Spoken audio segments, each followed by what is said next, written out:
कहानी की शुरुआत 2001 में एक गांव के छोटे से घर में एक दुल्हन जिसका नाम फूल है उसकी विदाई से होती है। उसका दूल्हा दीपक जो कि एक किसान है। दुल्हन अपने घरवालों से विदा लेती है और एक नाव में बैठकर खुद को उनसे दूर होते हुए दुखी होती है। नाव से उतरकर वो एक बस लेते हैं जहां वो चोरी के डर से उसके गहने उतरवाकर अपने पास रखवा लेता है और फिर दोनों बस से उतरकर पटरी के बीच से ट्रेन पकड़ते हैं। जब वो ट्रेन पर चढ़ते हैं तो वे कई दूसरे न्यूली मैरिड कपल के साथ एक भीड़ से भरी पैसेंजर डिब्बे में आते हैं। परंपरा के अनुसार सभी दुल्हनों ने एक ही रंग की ड्रेस पहनी होती हैं और उनके चेहरे पूरी तरह से घूंघट से ढके होते हैं। जैसे तैसे उन्हें सीट मिल जाती है और थोड़ी देर बाद दीपक टॉयलेट करने के लिए जाता है। तभी स्टेशन आता है और जिस सीट पर फूल बैठी होती है वो खाली हो जाती है। सामने की सीट का दूल्हा फूल के बगल में आके बैठ जाता है और साथ ही अपनी दुल्हन को उसके साथ आराम से बैठने को बोलता है, पर तभी वो सीट भी भर जाती है। जब दीपक आता है तो वो उस आदमी की दुल्हन को फूल समझ के देखता है। थोड़ी देर बाद ट्रेन में सभी को नींद आ गई। दीपक अचानक रात में जागा और वो देखता है कि वह अपने डेस्टिनेशन स्टेशन पर पहुंच गया है। जाने की हड़बड़ी में वह जल्दी से अपना सामान उठाता है और उस लड़की को फूल समझकर अपने पीछे आने के लिए कहता है। कंफ्यूजन और अंधेरे में वो लड़की उसके साथ चली जाती है और फूल ट्रेन में पीछे रह जाती है। आखिरकार वो अपने गांव जिसका नाम सूरजमुखी है वहां पहुंचता है, जहां दीपक के दोस्तों द्वारा उनका स्वागत किया जाता है।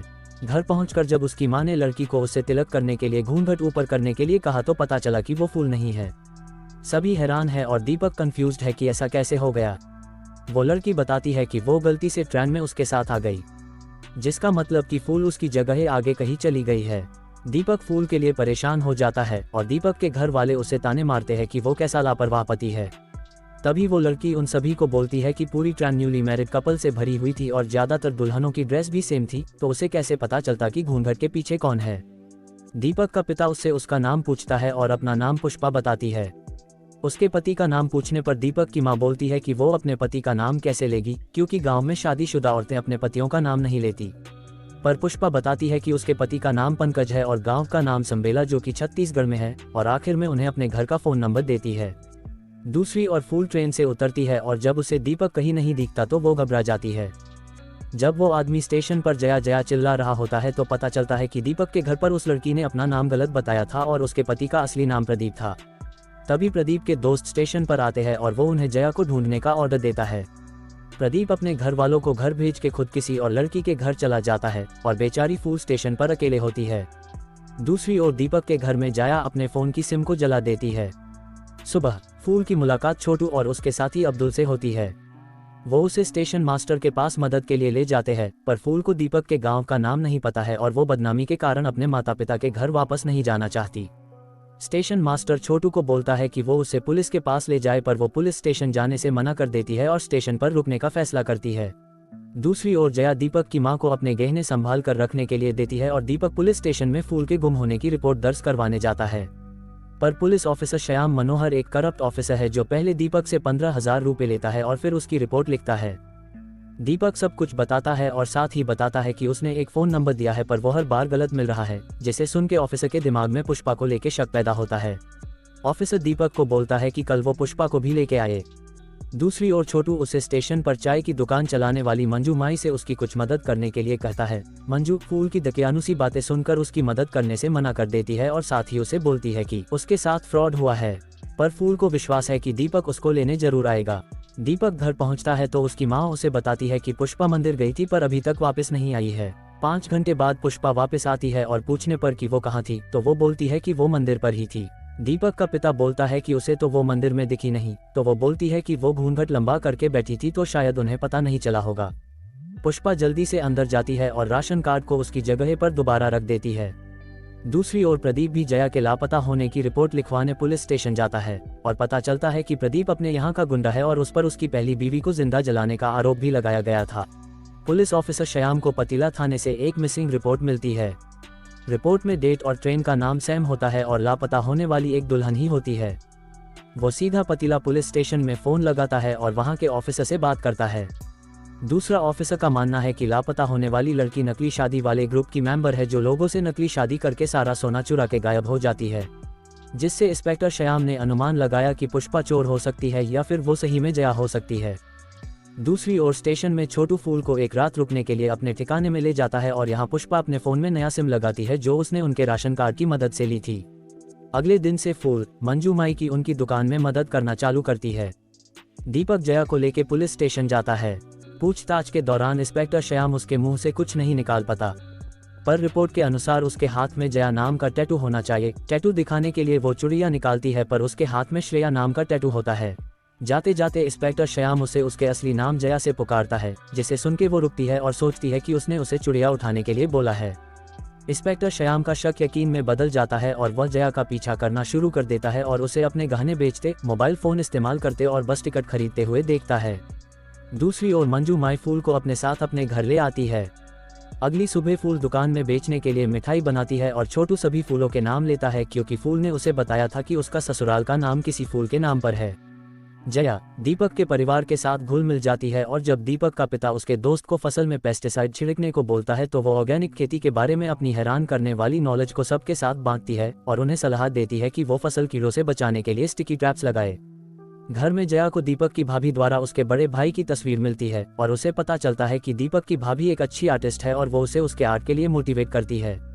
फूल अब चाय की दुकान पर काम करती है और इंडिपेंडेंट होना और अपनी खुद की पहचान बनाना सीखती है।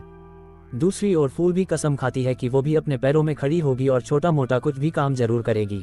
एक रात जया घर से भागने ही वाली होती है कि वो दीपक को नशे की हालत में देखती है और जया उसे उसके बेड पर लेटाने में मदद करती है और भागने का फैसला बदल देती है। अगले दिन वो दीपक की भाभी को फूल को ढूंढने में मदद करने के लिए फूल का स्केच बनाने के लिए कहती है। स्टेशन पर मंजू फूल को हिम्मत से काम करने को बोलती है और उसे उसकी मेहनत के पैसे देती है। जया दीपक के एक दोस्त को वो स्केच देती है और उसे उसके पोस्टर निकालने और उसे जगह जगह लगाने को बोलती है। इंस्पेक्टर श्याम को जया का फोटोग्राफिक सबूत मिलता है और यह सोचकर कि वह चोरों के ग्रुप में से है, वो उसे गिरफ्तार करने दीपक के घर चला आता है।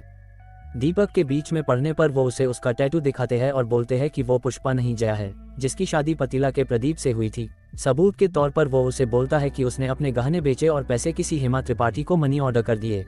तभी दीपक की माँ उसका बाकी सामान लेके बाहर आती है, जिसमें उसका फोन भी उन्हें मिलता है और उसे पुलिस स्टेशन में कैद कर लिया जाता है। थोड़ी देर बाद गुंजन वो पोस्टर लेके आता है जो जया ने छपवाने को कहे थे। पोस्टर घूमते घूमते पतीला मंजू की दुकान पर पहुंचता है। पोस्टर में एक फोन नंबर और गांव का नाम सूरजमुखी लिखा होता है, जिससे उसे याद आता है कि उसके पति के गांव का नाम भी सूरजमुखी है और देखने से पता चलता है कि वो पोस्टर उसी का है।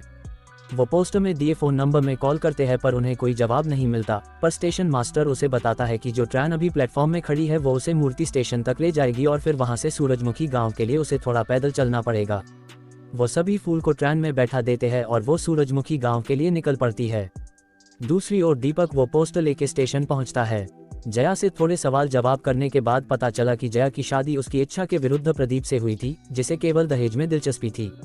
वह ऑर्गेनिक फार्मिंग में अपना करियर बनाना चाहती थी और उसने देहरादून की एक यूनिवर्सिटी में एडमिशन भी ले लिया था। जब वह गलती से दीपक के साथ ट्रेन से उतर गई थी तो उसने मौके का फायदा उठाकर प्रदीप से दूर जाने और अपने सपने पूरे करने का फैसला किया।